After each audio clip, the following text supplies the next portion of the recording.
How to turn off active status on Instagram. Hello everyone, welcome to this channel. I'm Emily and I'm here to help you out today. So without any delay, let's get started. So first of all, launch the Instagram application on a device and make sure that you're logged into your account.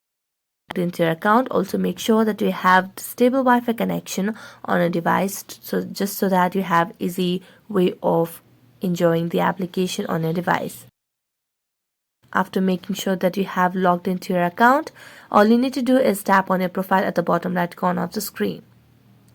Now tap on the hamburger icon at the top right corner of the screen and then scroll down, and under the option of how others can interact with you, you can see messages and story replies.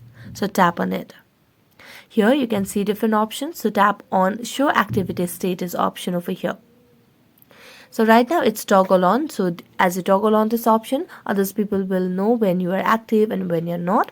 So if you want to turn off active status, you just have to toggle on off this option and you'll be able to turn off your active status on Instagram.